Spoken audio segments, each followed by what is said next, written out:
afternoon, everyone. First, I have special thanks for accommodating me and taking me from the later session to this particular session.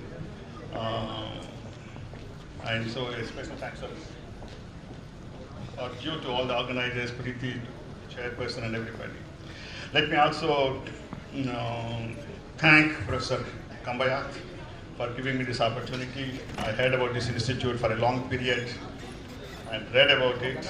I was also involved in some activities of this place, but this is the first time I came here and I found it's an excellent place and with excellent hospitality. So I'm really grateful to you for giving me this opportunity, and I indeed feel it a privilege to be a part of this grand conference on a very, very important theme that we are discussing.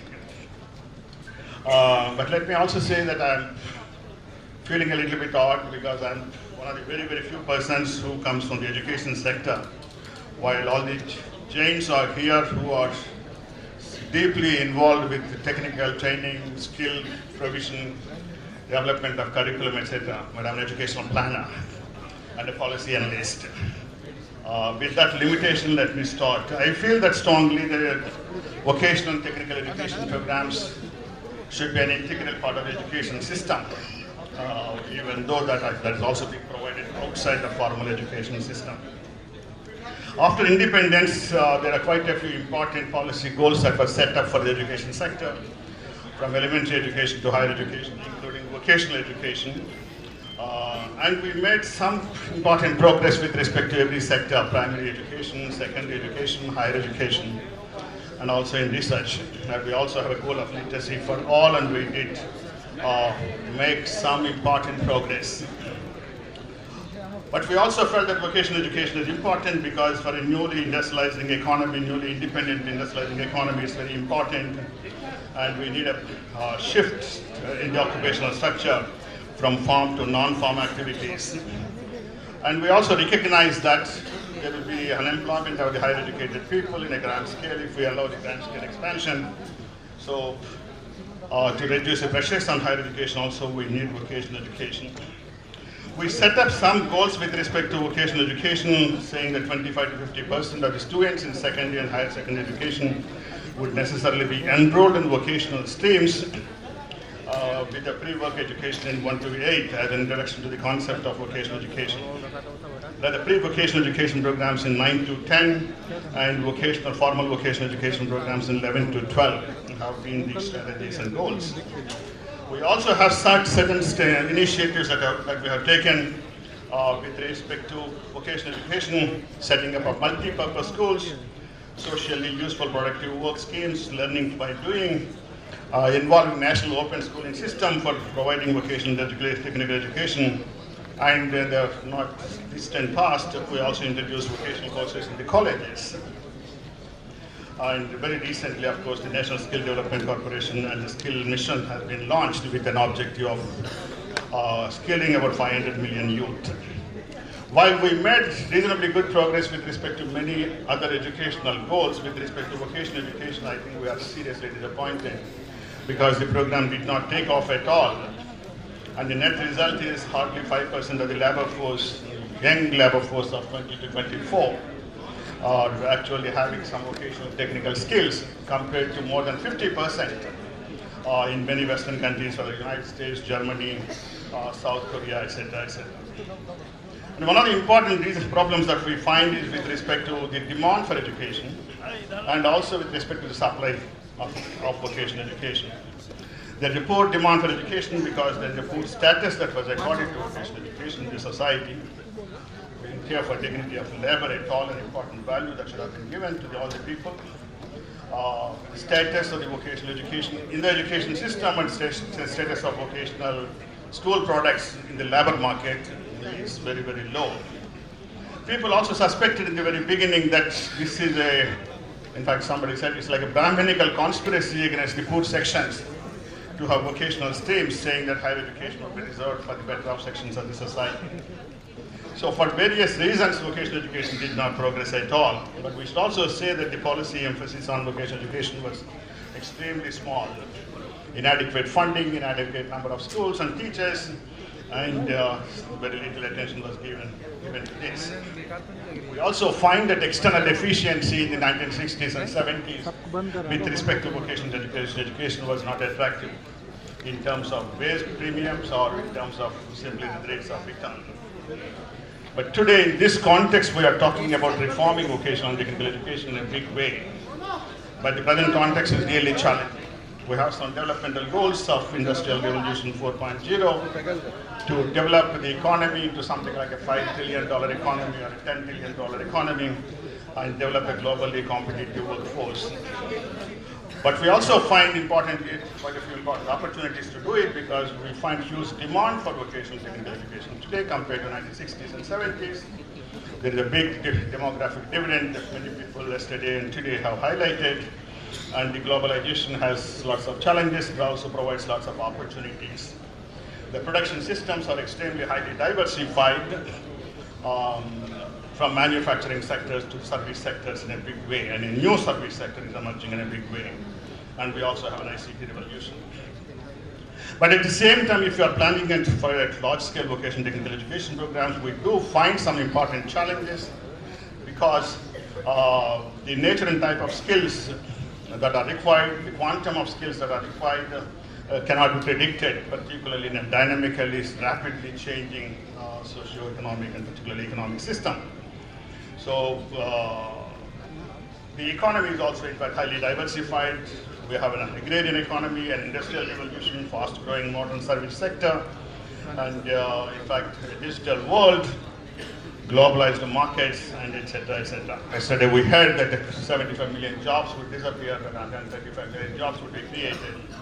But that's not a simple equation, because remaining the 75 million have to be really reskilled, upskilled, etc. etc. So we need really completely unimaginatively new skills. And we talk about many things, IoT, AR, VR, etc., some of which we do not know very well. What is very clear is that we need a new generation of teachers and trainers also, and a highly dynamically thinking leadership and innovative strategies if we want to really have a successful program of vocational technical education. And we need, of course, huge investments. This is in this context the National Policy on Education Committee was constituted, and it went into several aspects of education, including vocational and technical education. And it has made quite a few important major recommendations for the education sector as a whole, but also very specifically for the vocational and technical education. It recognized that vocational education is crucial for the widening of the millions of people joining and already in the workforce. And it must be made an attractive option to the students to choose from. What it has suggested is, I think there are 5 or 6 major important strategies that it has suggested. One, of course, the whole higher education has to be comprehensive in nature. So we will not have standalone universities, in single discipline universities particularly. So we do not know what will happen to the skilled universities. But if we go by the committee's recommendation, those universities are also expected to become comprehensive universities. It also wanted integration. In fact, that's a major idea and major approach of the committee was to have an integrated approach to the entire education system, including general, vocational, professional, technical education, to come under one major category of higher education with very, very close linkage, recognizing the close linkages between them for proper knowledge development. It also, in fact, another important focus that the committee has made is a heavy focus on liberal education. And even with respect to vocational and technical education, it was very clearly stated that they have to be really integrated with the liberal education. Liberal education forms the basis. And that provides, in case of this VTE, a very, very clear specific skills that we are talking about, basically attitudinal changes, values, and also different kinds of different skills, different non-technical skills. They would come from a broad and liberal education approach to the entire education. The committee has also suggested that we'll have a lifelong approach to vocational technical education. So it is for everybody, for school children, for school dropouts, for labor force, for unemployed people, for etc., and we'll have a variety of programs.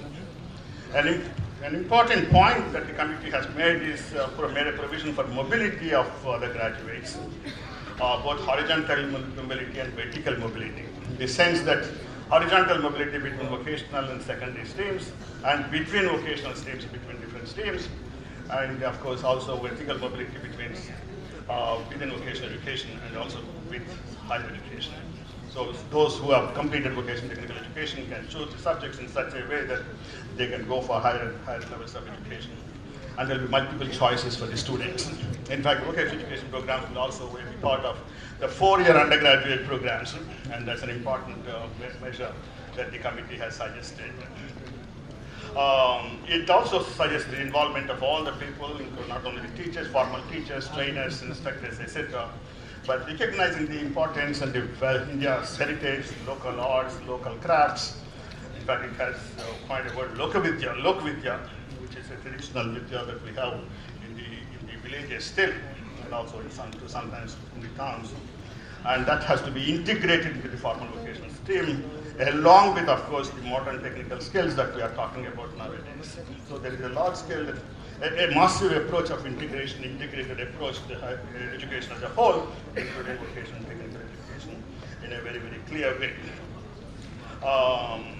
In fact, there are quite a few important other measures, but it also clearly suggested that vocational education would be at all levels of education, at schools, universities, and colleges, and everybody should necessarily take a vocational subject along with others, and some would specialize more, but necessarily minimum at least one vocational subject.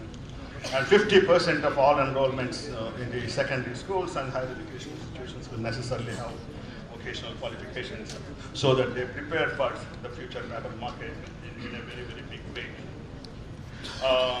It's very, very important that we have BVOC, bachelor's degree in vocational education, that will also be a 4-year degree program with, I think, due respect and grade is attached to it, so that both the individuals in the society and also the labor market respects those degrees and it puts high premium.